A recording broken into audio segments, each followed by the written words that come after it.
지혜의 성령께서 우리에게 감화 감동시키사 하나님의 말씀 따라 살 수 있는 귀한 은혜를 허락하여 주시옵소서. 예수님의 이름으로 기도드리옵나이다. 아멘. 할렐루야. 고린도전서가 이제 16장 마지막 절을 우리가 장을 남겨놓고 우리가 말씀을 보게 됩니다. 고린도 교회의 마지막 성도들을 위하여 안부를 전하고 또 연보에 관한 얘기를 오늘 꺼내게 됩니다. 성도를 위하는 연보에 관하여는 갈라디아 지방이나 마게도냐나 여러 곳에 부탁을 해놨다는 겁니다. 미리 준비하라는 것으로 사도 바울이 말을 합니다. 그러면 이런 연보, 헌금을 준비라고 할 때 우리들에게는 마음에 부담이 되지 않겠습니까? 주를 이제 사랑하고 주님을 믿는 믿음 가운데서는 연보를 하라고 하는 말씀이 이 사랑으로 사랑에 대한 또 은혜에 대한 어떤 결과로 나타나는 것이기 때문에 이런 말을 할 수가 있는 겁니다. 그래서 형편에 따라서 자기가 원하는 대로 또 기꺼이 드릴 수 있는 그런 마음으로 드려질 때 하나님 기뻐 받으시고 또 강요나 억지로 할 때 이것은 은혜로 받지 않고 율법으로 받기 때문에 그것은 복이 되지 못합니다. 그래서 이렇게 명령할 때에도 하나님 말씀은 우리에게 발하여서 이렇게 사도 바울을 통해서 권면이 들어오면 그대로 은혜로 하는 자가 있고 이것을 거치는 어떤 것으로 느껴지는 그런 일들이 벌어집니다. 그럴 때 이미 주님께서 이 모든 것을 만물을 주관하시고 먹고 살고 생사화부 주장하시는 것을 아는 그런 신앙 고백을 드리는 자는 자연스럽지만 아직 신앙 고백이 되지 않고 은혜가 잘 임하지 않는 분들에게는 그게 좀 거부감을 느낄 수가 있어요. 그래서 사도 바울은 그럼에도 불구하고 이걸 원하는 것은 이 유대인 예루살렘 교회에 하필이면 예루살렘 교회가 그 모교회지 않습니까? 근데 거기에 구태여 이런 연보 헌금을 걷어가지고 거기에서 가지고 가려고 하는 이유는 유대인들과 이방인의 그 관계를 어떻게 보면 연결하려는 차원이에요. 우리가 이웃을 사랑하라 할 때 사랑하겠습니다 하고 그냥 사랑한다 표현만 하고 이렇게 사랑합니다 말로 끝나는 것이 아니라 사랑한다면 뭔가 사랑하는 내용이 나오게 됩니다. 우리는 특히 연인과의 관계 속에서도 연인을 사랑하게 되면 뭔가 선물을 좀 생각하면서 이걸 가져다 주면 기뻐할까? 뭐 은반지를 만들까? 가락지를 만들까? 다이아를 선물할까? 이제 형편에 맞게 다이아를 선물할 수 있으면 좋겠지만 아니면은 하다못해 자그마한 토끼뿔로 반지를 만들어서 이렇게 그러한 성의를 표하고 그러한 사랑을 표하는 경우를 봅니다. 그걸 얘기하는 거예요. 그렇지 뭐 이 사도 바울이 돈을 걷어가지고 그 부유한 부경화를 누리려고 하는 것은 아닙니다. 사도 바울이 어떤 분입니까? 복음만 전하고 복음으로 만족하고 복음물에 이끌려서 살아가는 자 아닙니까? 근데 복음을 명분으로 삼아서 자기가 어떤 삶을 꾸려갈 때 나 살기 위하여 복음이라고 하는 것을 이용할 때는 사실 그 헌금이라는 것이 자기의 어떤 사꾼으로서의 목자가 되어버리는 거죠. 근데 복음에 이끌려 살아가는 사람들은 때에 따라서는 형편에 따라서도 자족할 수도 있고 아니할 수도 있고 또 때에 따라서 많은 사람들이 내가 복음을 전할 때 거치게 되면 이러한 사례도 안 받겠다 이렇게 말하는 자가 바울이지 않습니까? 근데 때에 따라서 또 사례를 받겠다고 그래요. 왜? 내가 복음 전하는데 유용하게 쓰겠다는 겁니다. 그러니까 그럴 때에는 많은 사람들이 볼 때에 이 사례 받는 것이 복음 전하는데 걸림돌이 되지 않을 때는 그렇게 하고 걸림돌이 될 만한 그런 사람들이 있을 때는 사례를 받지 않겠다고 한 거예요. 오직 복음 전하는 데만 할 수 있는 일입니다. 그래서 모든 것은 가나 모든 것이 유익하지 않다 이런 표현들을 하지 않습니까? 모든 것은 자유로워요. 뭐 받을 수도 있고 안 받을 수도 있고 그러나 유익한 대로 복음을 적용하는 이러한 사도 바울의 모습을 보게 되죠. 그래서 이러한 연보 헌금을 걷어서 결과적으로 걷는다는 것은 서로 복음을 알고 은혜를 받았으므로 받았음을 확인하는 차원에서 연보를 하게 되는 겁니다. 그래서 그 연보를 가지고 이제 예루살렘 교회에다 갖다 이렇게 주면 예루살렘 교회가 좀 힘들 수도 있고 힘이 들지 않는 경우도 있겠지만 힘든 경우를 하나님께서 만들어 놓고 그 속에서 유대 예루살렘 교회 속에서 있는 유대교적 기독교인과 이방인 헬라교적 헬라인들의 기독교 이게 이제 접합되는 그런 부분을 하게 되어서 복음이 어디로부터 시작해서 저기까지 전달되었음을 연결하는 차원에서 헌금을 하게 하는 겁니다. 그래서 그것을 통해서도 우리가 복음을 알고 우주를 만물을 주장하시고 우리에게 생사화복을 주장하신 우리 주님을 고백했습니다 라고 하는 차원에서 예루살렘 교회에서 받아준다면 예루살렘의 교회에서도 즐거워하고 사도 바울이 전한 복음을 인정한다는 것이고 사도 바울이 전한 것으로 인하여 복음을 받은 자들이 헌금한 것도 은혜로 했다는 것을 받는 겁니다. 그래서 은혜의 차원에서 이 헌금을 하게 하는 것이죠. 그래서 이제 이런 부분들을 쭉 나열하고 마게도냐를 지날 때 너희가 가서 또 거기에 이제 고린도에 머물고 싶은데 겨울에 지낼 듯도 하니 이는 너희가 나를 내 갈 곳으로 보내어 주게 하려 함이라. 미리 이제 이와 같은 편지를 보내면서 내가 고린도에 가면 거기에 또 머무를 수 있을 거야. 근데 머물게 되면은 거기 사도 바울이 어디 거처하고 어디로 인도되면 또 비용이 필요하지 않겠습니까? 그런 얘기를 하는 거예요. 그리고 7절에는 이제는 지나는 길에 너희 보기를 원하지 아니하노니 이는 만일 주께서 허락하시면 얼마 동안 너희와 함께 머물기를 바랍니다.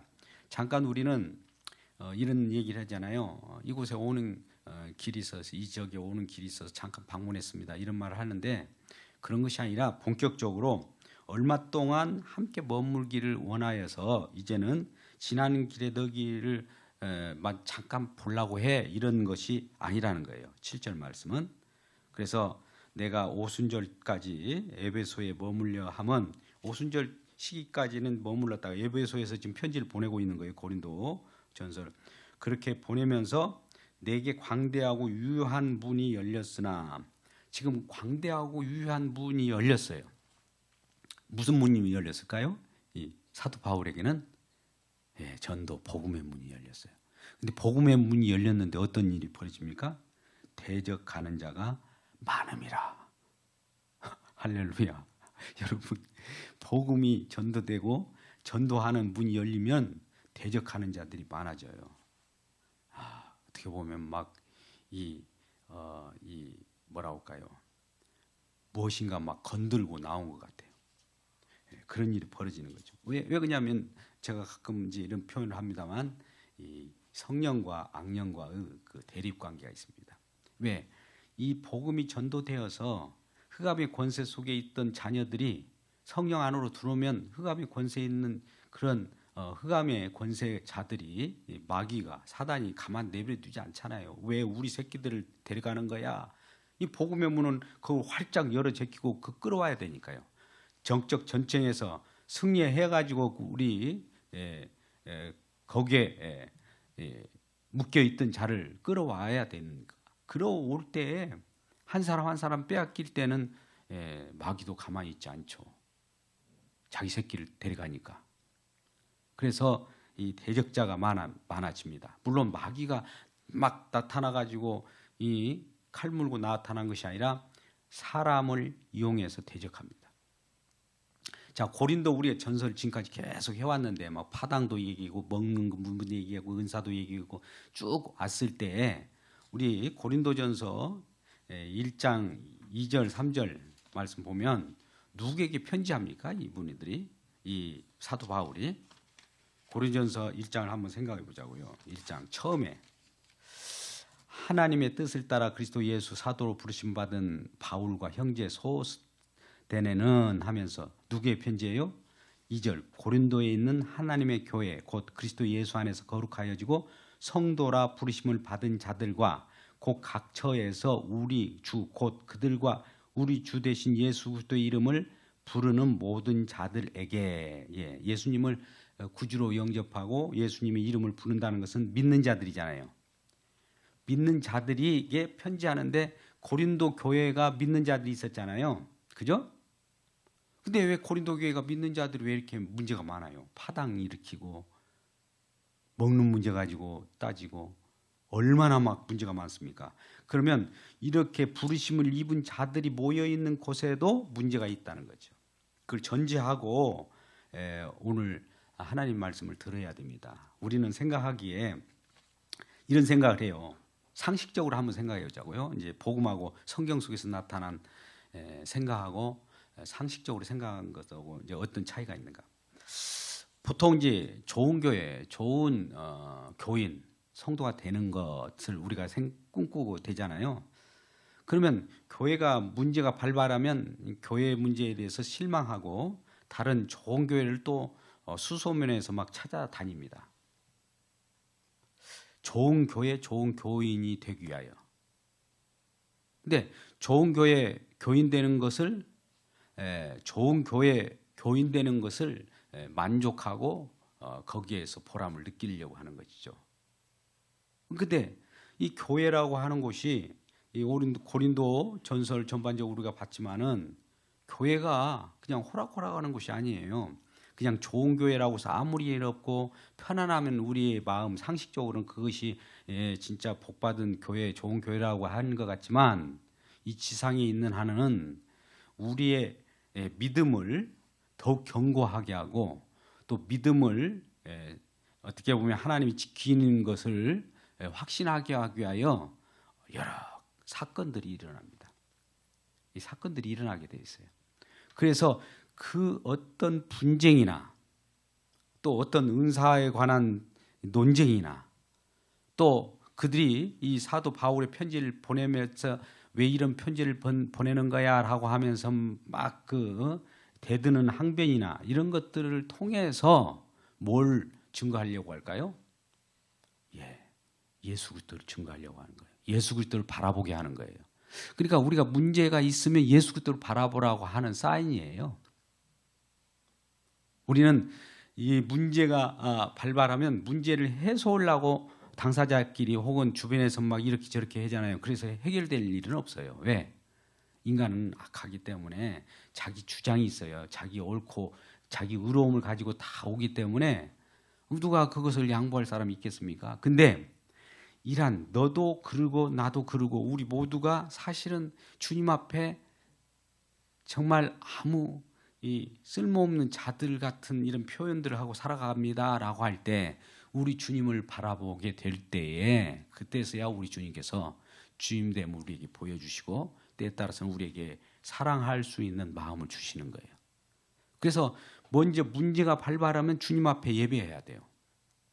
기도하라고 하는 것도 마찬가지. 기도도 자기 소원의 기도가 아니라 진짜 이런 분쟁의 거리를 가지고 주님 앞에 나와서 주님, 이러한 우리의 분쟁거리가 우리의 삶의 실체입니다. 주여 용서하여 주옵소서. 그럴 때 우리 마음 가운데는 주님께서 사랑으로 견고하게 하는 마음을 주고 또 때에 따라서는 이리저리 갈리는 일도 벌어지게 되는 거예요. 왜 그러냐면 복음이 증거되는 곳에는 항상 포함시켜 주는 경우도 있지만 복음에는 두 가지 요소가 있지 않습니까? 고린도후서 2장에 이제 곧 나올 텐데요. 복음이 증거하면 어떤 자에게는 생명의 말씀으로 생명의 향기로 들려오고 어떤 자에게는 죽음의 향기로 들려오기 때문에 죽음의 향기 같은 그리스도의 향기인데 나는 도저히 저 복음의 향기를 못 맡겠어 하고 이게 피하는 사람이 있단 말이죠.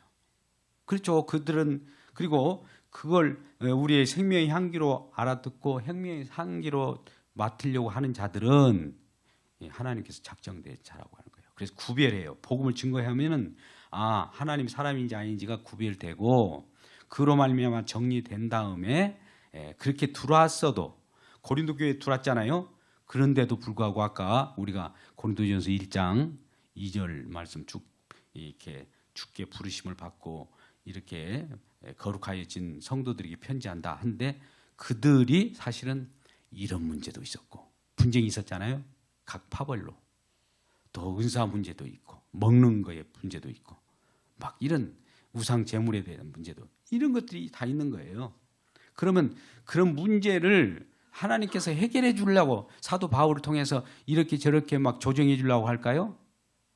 물론 그것은 결과적으로 그렇게 해결될 거예요. 그러나 그런 문제 속에서 문제 자체를 바라보지 말고 문제를 통해서 꼭 주님을 바라보라고 하는 것이 편지의 목적이에요.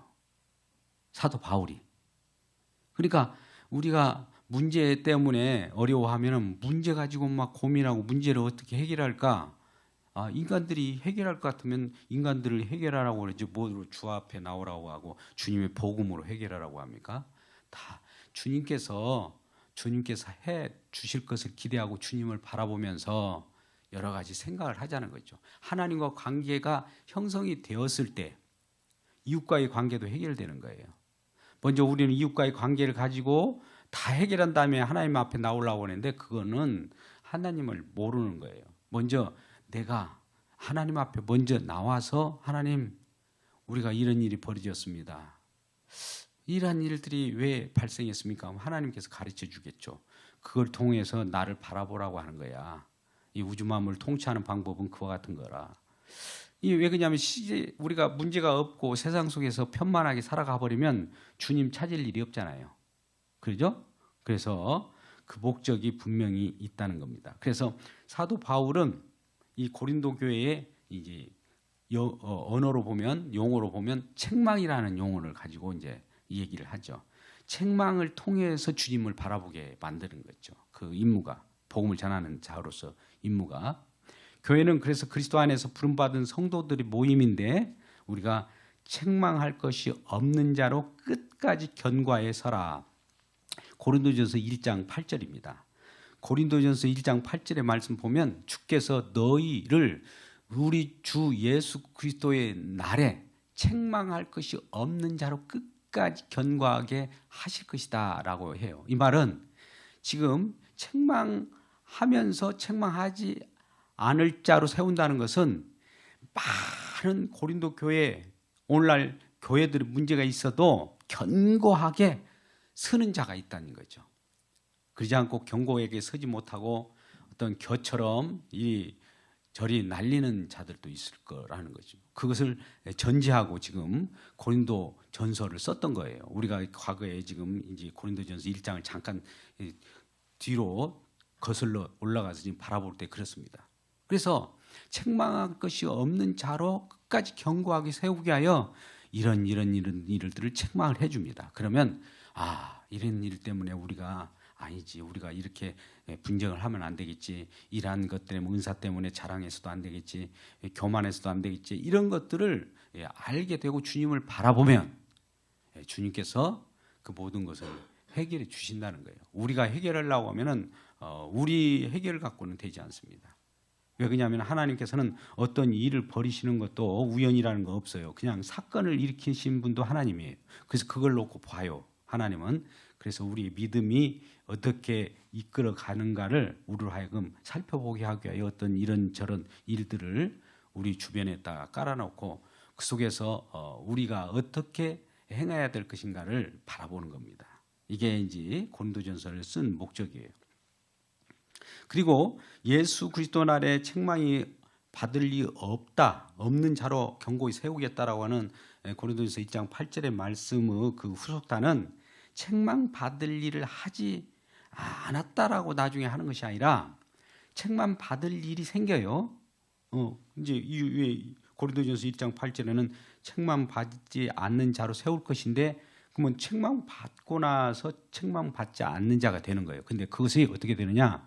책망을 받음으로써 어떻게 되느냐? 은혜 안으로 들어와요. 은혜 안으로. 예배 가운데로. 하나님 안으로.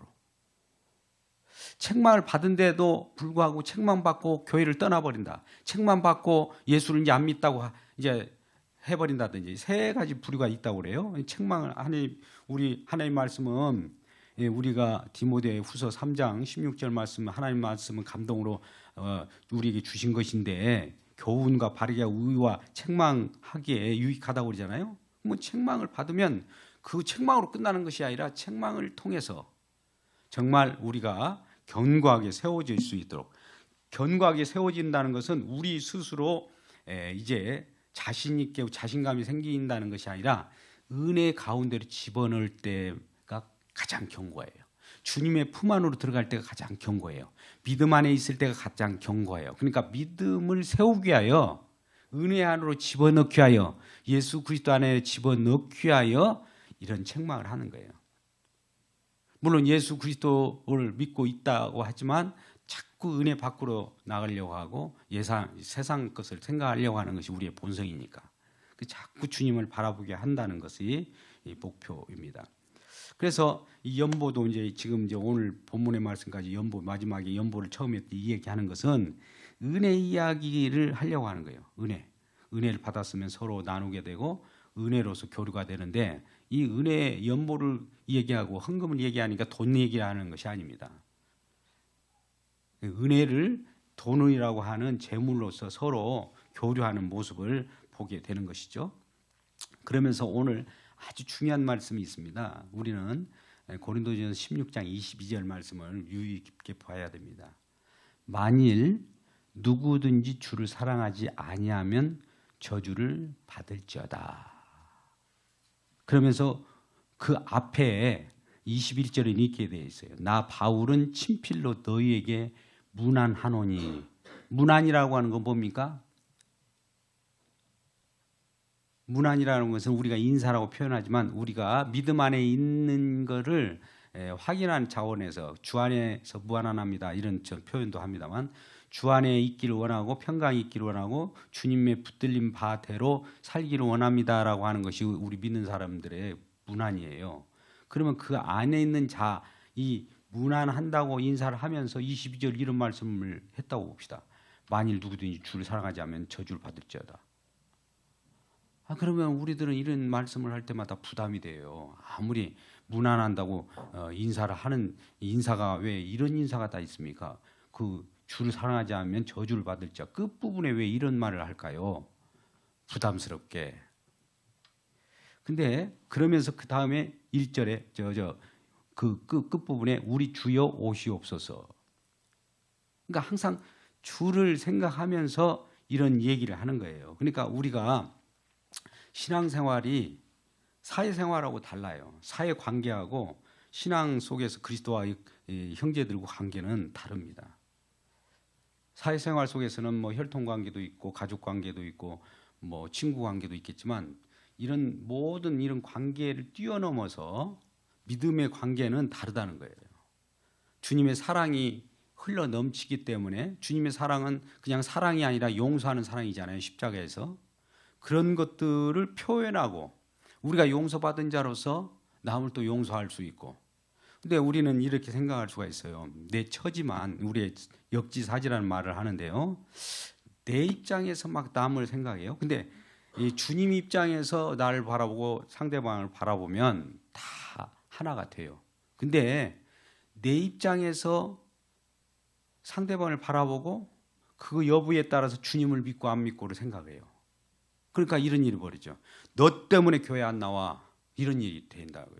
근데 우리 주님 때문에 너를 바라봐야 되는 거예요. 우리 주님 때문에 널 용서할 수 있어.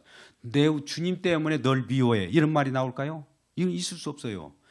우리 주님을 모시라는 것, 주님을 바라보라. 문제예가 발발하면 주님을 바라보라는 것이 우리 주님 때문에 분쟁을 하려다가 분쟁이 될 수가 없는 거죠. 주님을 바라보는데 어떻게 분쟁이에요? 주님이 피 흘리고 계시면서 나를 바라보고 계시는 그 모습이 있는데 주님을 바라보고 형제를 바라보는데 주님 때문에 나는 너를 미워할 거야. 이런 얘기가 나올 수 있습니까? 주님 때문에 나는 분풀이를 할 거야.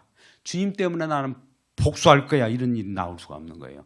복수할 거야라고 마음이 내 마음에 있어서 주님을 이렇게 바라보니까 복수할 거야라고 하는 것은 주님을 사랑하지 않는 마음이에요. 그런데 이렇게 내가 이 분을 내는 걸로 주님을 딱 바라보니까 주님께서는 이미 내가 분을 내므로 말미암아 저주를 받아야 되는 게 마땅한데 주님께서 저주받는 십자가가 보이는 거예요.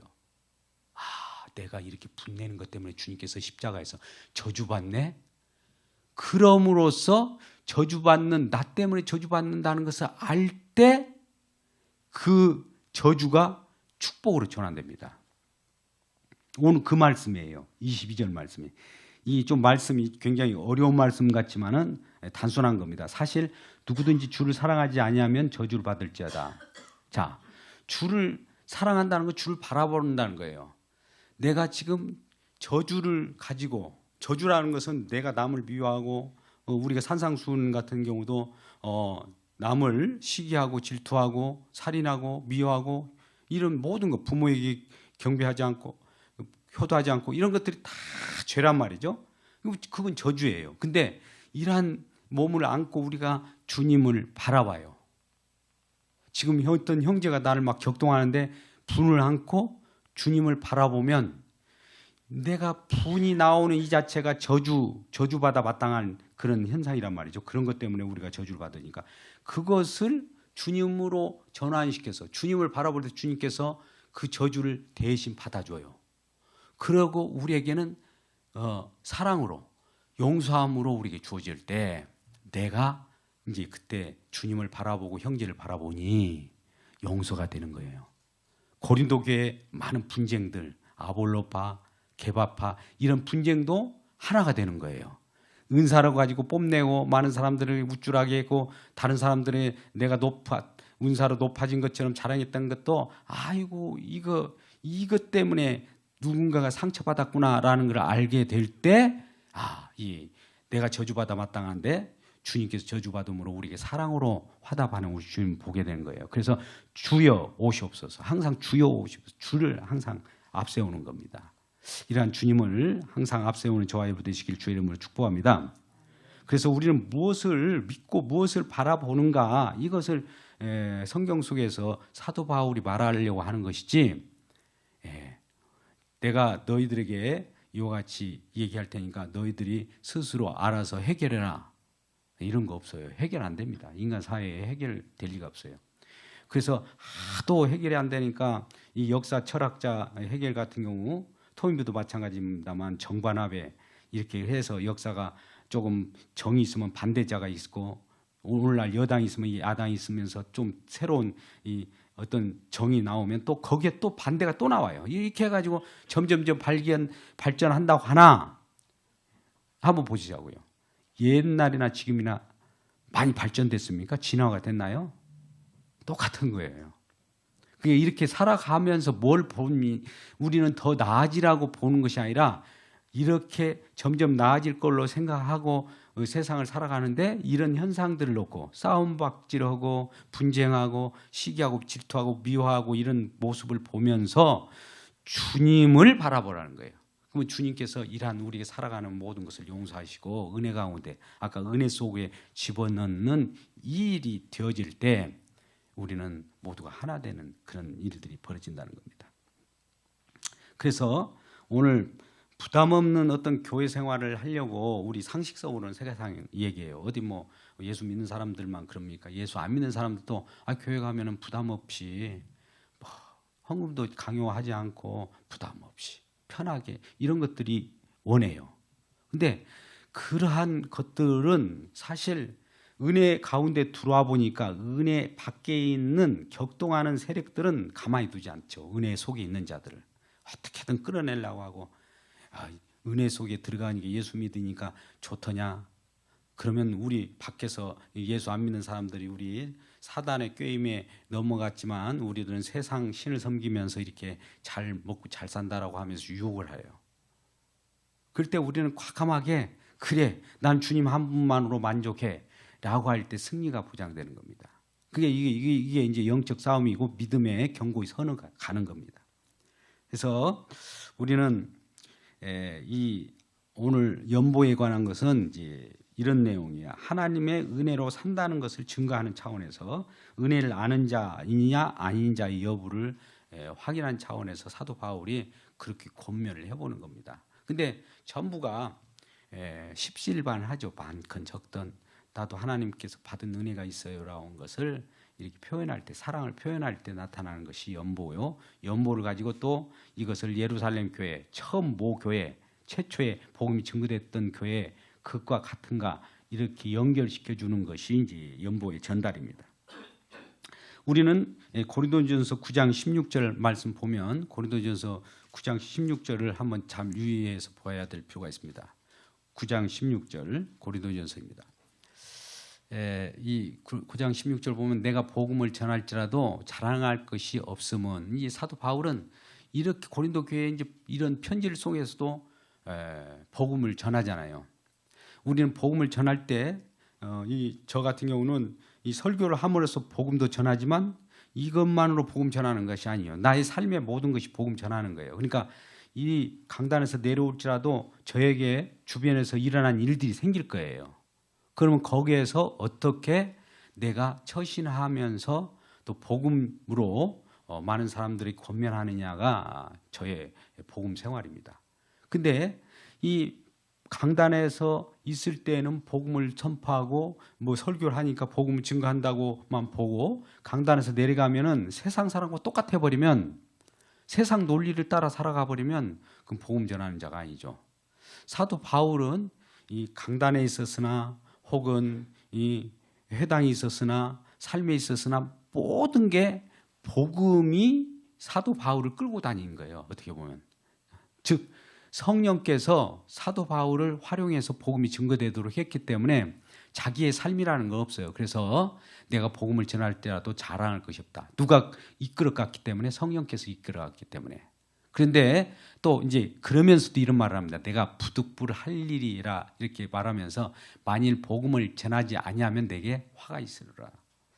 복음 전하는 자로 이 미션을 사명을 띠고 이 땅에 태어났단 말이에요. 그분은 이방인의 사도로 택장을 받는 것이 그분의 살아가는 삶의 모든 거예요.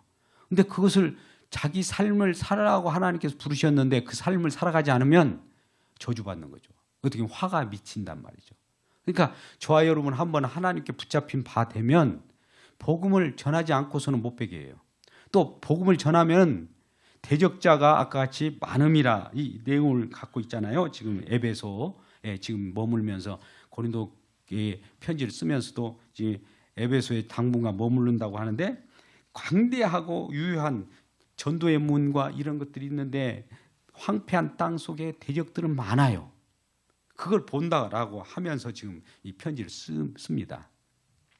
그러고 나서 자기 믿음의 자녀라고 하는 디모데, 이 복음으로서 나왔기 때문에 디모데도 자녀라고 하잖아요.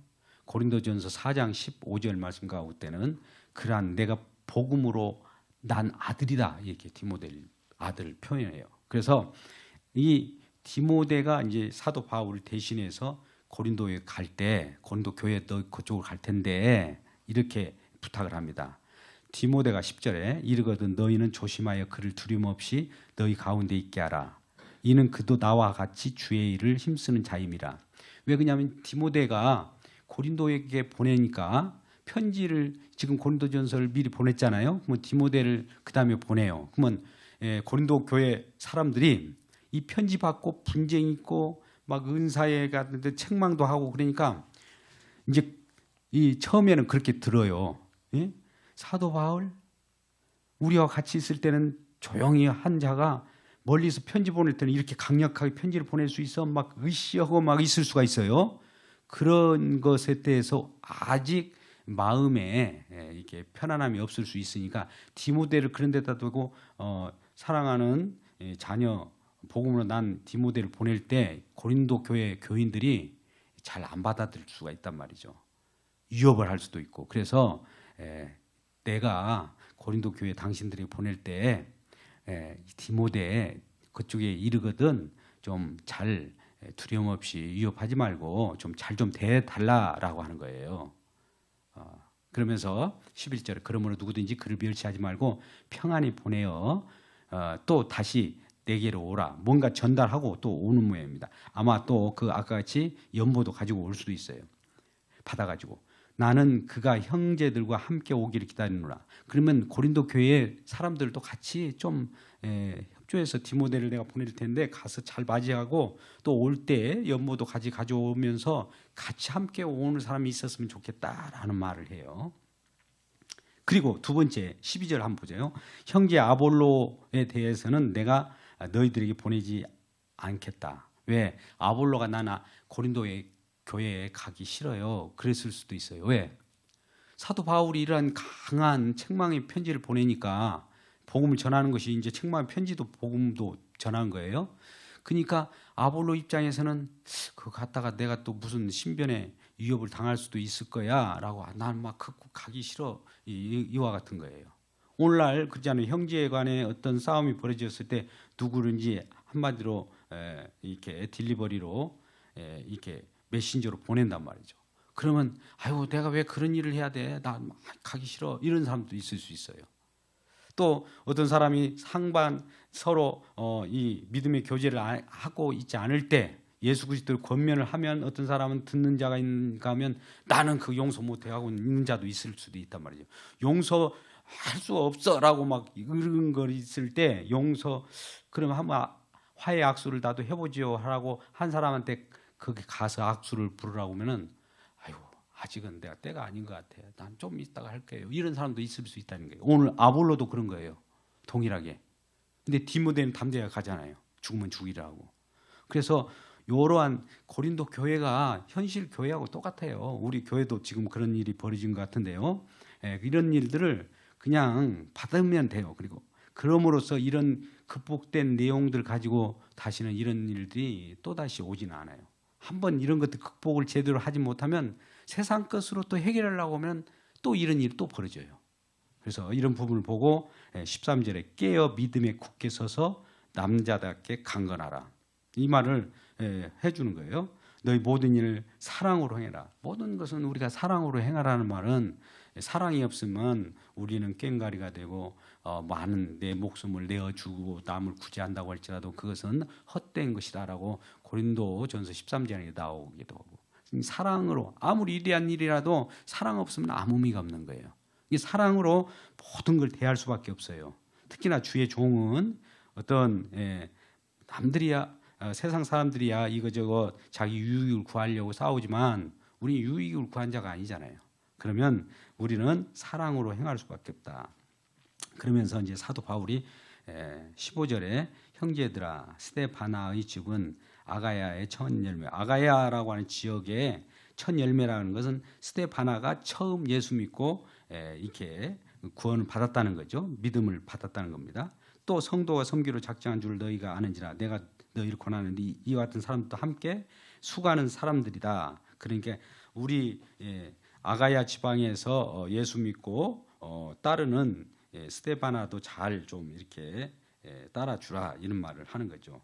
또 이 이름들 스데바나와 브드나도와 아가이고 이런 세 사람의 이름 많이 뭐 스데바나는 이름이 유명하지만 브드나도와 아가이고 같은 경우는 우리가 잘 익히 모르는 사람이잖아요. 그 고린도 교회도 이런 사람들이 사도 바울이 에베소와 같이 있었는데 그 사람들에게 너희들에게 부족한 것을 채워서 이렇게 오고 간다라는 거 하면서 고린도 교회 성도들에게 이 얘기를 하는 거예요. 그럼 고린도 성도들이 그 사람들이 누군가 예수 믿고 같이 형제됐구나 이것을 알게 되는 것이죠. 그러니까 예수 믿고 서로 형제되는 자들에게는 서로 권면의 약속을 받아줘야 돼요. 모든 것이. 그들이 나와 너희 마음을 그래서 시원하게 하였으니 그러므로 너희는 이런 사람들을 알아주라. 자, 이런 사람을 알아주라 하니까 어떤 자랑거리가 있어서 이 브드나도와 아가이오와 스데바나 같은 사람들을 대단한 사람이지 이 사람들 좀 박수 쳐줘 알아줘 그런 알아주라고 하는 그 알아주라는 것이 아니라 이들도 이미 예수 믿음 안에 들어온 자야 그리스도인이야 주께 부르심 받고 거룩한 백성이 된 자들이기 때문에 그런 줄 알고 있어야 그들을 그렇게 대해주세요 이 말이에요. 알아주란 말이에요.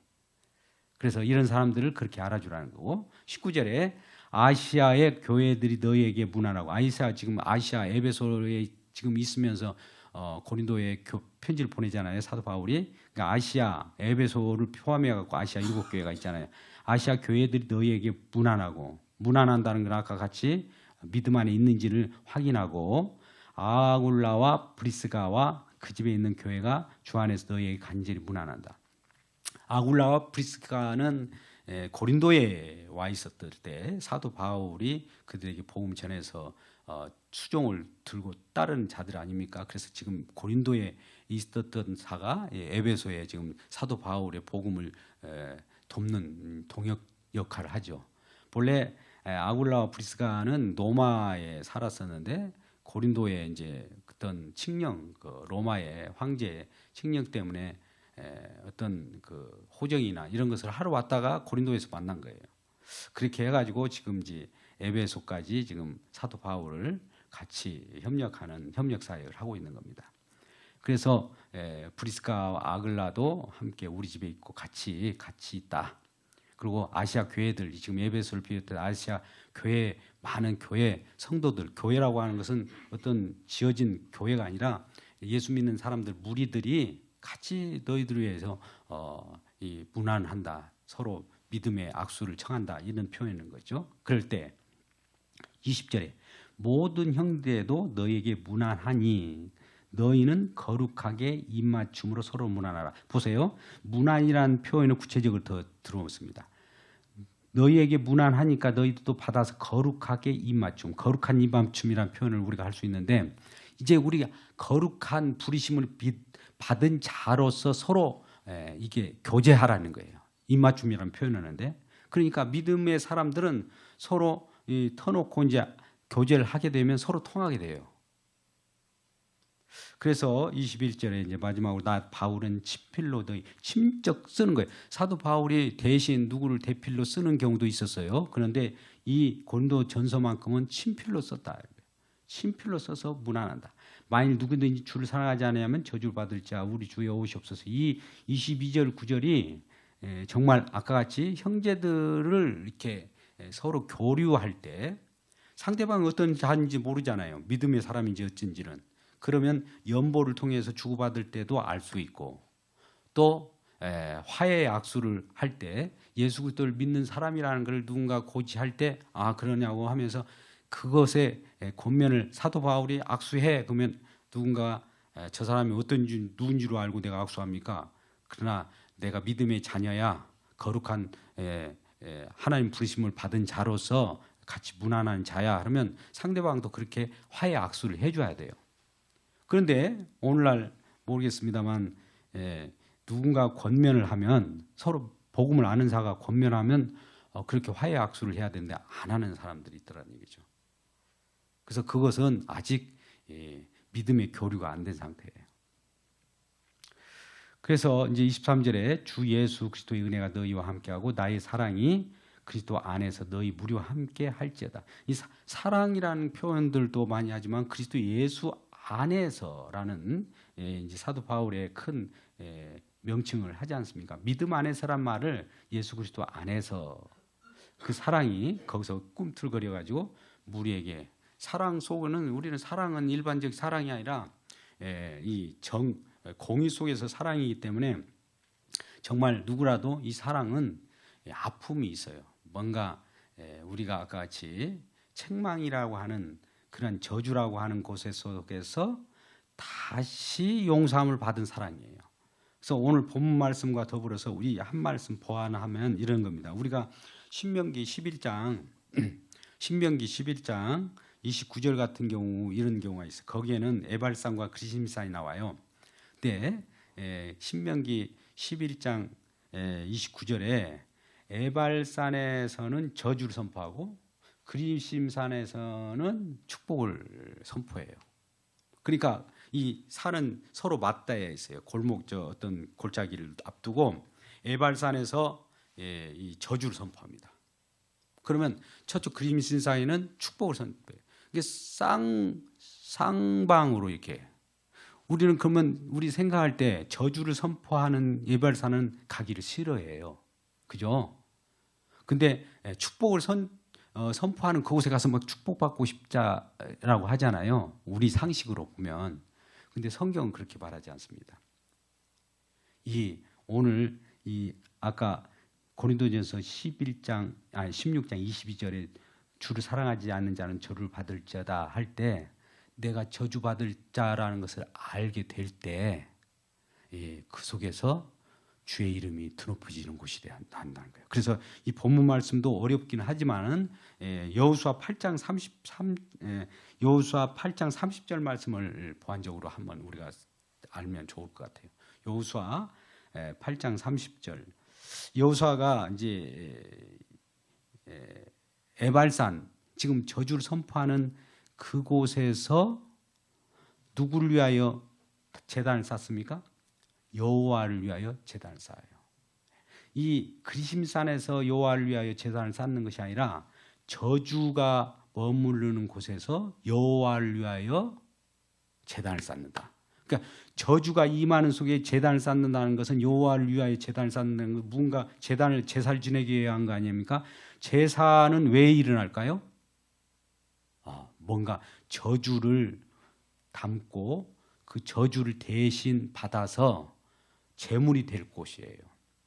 그러니까 우리의 죄악, 아까 하나님을 사랑하지 않고 우리는 사실 살아갈 때 여러 가지 걸리는 것이 많아요. 그러면 이러한 저주받아 마땅하다는 것을 에발산에서 내려놓고 저주받아 마땅합니다라고 하는 그것을 알 때 그 속에 여호와를 위하여 제물이 되어서 여호와의 제단이 줌으로 말미암아 이 저주가 축복으로 바뀌어 버려요. 이게 바로 십자가입니다. 근데 우리는 십자가를 피하고 다른 곳에서 축복을 받으려고 하잖아요. 세상에서. 그러면 세상이 축복된 세상인 줄 알고 갔다가 그리심산에서 축복을 받으려고 갔는데 그리심산이 오히려 저주가 되고, 이 에발산이라고 하는 저주받는 곳에 어떻게 내가 저주를 나는 피하고 싶어. 그런데 누군가가 나를 위하여 내가 저주받아야 할 그 산인데 그 속에서 미리 저주를 받았어요. 근데 저주를 받아버렸기 때문에 내 대신 내 저주를 다 안고 가버렸기 때문에 그 속에 축복만 남아요. 이런 역설이 있습니다. 그래서 이거 우리가 뭐 어긋맞게 막 이렇게 축복 기도도 하는 것도 있잖아요. 브나세와 에브라임 같은 경우 다 그런 연유예요. 그러니까 왜 하나님이 의도적으로 왜 그렇습니까? 우리가 생각하는 상식선으로도 우리가 그림스산에서 축복을 준다고 하면 우리도 그림스산에 막 그쪽에 머물러 있을 때 우리에게 축복 주시고 에발산에 있는 사람들한테 저주를 주세요. 이렇게 우리 생각으로는 그렇게 하는데 하나님은 너희 생각이 그렇게 생각하는 그 마음이 사실은 저주받을 생각이라는 거예요. 그러니까 하나님은 꼭 우리하고 반대적으로 생각한 것 같아요. 근데 왜 그러냐? 우리 생각이 항상 사실은 우리 욕심에 의해서 이렇게 하나님 섬기고 그러잖아요. 근데 그걸 욕심이 우리 속에 있다는 것을 알게 하기 위하여 그런 거예요. 그러니까 우리 속에는 오늘 이제 고린도 교회 전체를 이제 고린도 전서를 통해서 그동안에 있었던 여러 일들, 책망받을 일들이 다 저주받을 일이잖아요. 그러한 곳에 우리는 책망받는 자리에 있으면서 우리는 책망받아 마땅하여 할 때 우리 주님께서 우리 고백을 받아가지고 축복으로 전환하고, 내가 아까 같이 그림스산에서 나는 축복받아 마땅해요. 그래도 옳고 의로운 사람이에요. 나는 잘못이 없어요. 내가 왜 누구를 용서하고 물어요? 내가 잘못이 없는데. 이런 자들은 그림스산에 머물잖아요. 이런 자들은 이러한 자들에게 하나님은 저주를 해버리는 거예요. 그래서 십자가를 통해서 우리가 저주가 긍휼로, 용서로, 사랑으로 전환되는 것이 고린도전서 16장 22절 말씀입니다. 아주 중심 구절입니다. 사실 이게 이제 후서에도 이제 그 중간 자리라는데, 이 사랑이라고 하는 것이 사랑장이 우리는 고린도전서 13장을 잡고 있습니다만 고린도전서 16장 22절 말씀이 잘 해석이 되어야 돼요. 그러지 않으면 우리가 축복받으려다가 저주를 받게 되고요. 저주를 받아야 마땅하다고 생각할 때에 축복을 받는 이런 일이 벌어집니다. 이것은 우리 인간 생각하고 달라요. 성경에서 말하는 것은. 근데 우리는 성경을 따라야 될 거 아닙니까? 근데 많은 사람들이 반대로 행하기 때문에 문제가 있는 겁니다. 아무튼 오늘 말씀을 통해서 우리는 생명의 이름 안에서 우리를 불러주실 때 우리 주님께서는 저주를 당하시고 우리 이름을 불러줘요. 그 아까 방금 그 에발산에 여호와의 이름을 위하여 제단을 쌓고 내가 제사가 내 몸을 마땅히 저주받아 마땅합니다. 내가 죽어야 마땅합니다 할 때 우리 주님께서 대신 저주받아서 대물 될 때 그 안에서 우리를 불러주셔서 사랑 관계를 만들어주고, 근데 인간 관계에서는 그것이 아니죠. 인간 관계는 우리하고는 전혀 다른, 인간들이 생각하는 것은 이 자기들의 그 선악과를 따먹었기 때문에 인간들 일반 예수를 믿지 않는 사람들은 그 생각이 옳은 것 같지만 나중에는 저주받는 거예요. 근데 예수 믿는 사람들은 그것이 바보처럼 느껴지지. 세상 사람 볼 때는 아이고 바보처럼 저런 생각을 해. 근데 저주받은 것 같이 생각되는데 그것이 오히려 축복으로 전환되는 일이 벌어지기 때문에 책망받을 때 우리가 내가 책망받을 사람이 아니잖아요. 내가 무슨 잘못 있었어요. 이런 사람이 옳은 것 같지만 사실은 그런 사람들이 저주받고, 그래요. 형제를 사랑해야 되는데 내가 조금 남보다도 좀 나은 것 같았으나 그럼에도 불구하고 아이고 나도 그 피장파장 그보다 더 못한 짓도 내 속에 있네요 할 때 웬일인지 이것을 하나님께서는 전환하는 놀라운 일이 벌어집니다. 그래서 하나님 말씀을 오늘 고린도전서를 마무리하면서 16장 22절 말씀을 잘 묵상하시고 교회에서 한번 이 부분을 가지고 같이 나누는 일이 있을 겁니다. 그러면서 오늘 모든 일이 교회가 마지막까지 든든히 마지막 때에 우리 주님께서 우리를 믿음으로 굳건히 세우려고 하는 의지 때문에 이런 일이 교회 고린도전서를 쓴 거예요. 이러한 말씀의 은혜가 우리 하나교회도 충만히 임하길 주의 이름으로 축복합니다. 우리 기도합시다. 아버지 하나님 감사합니다. 우리 주님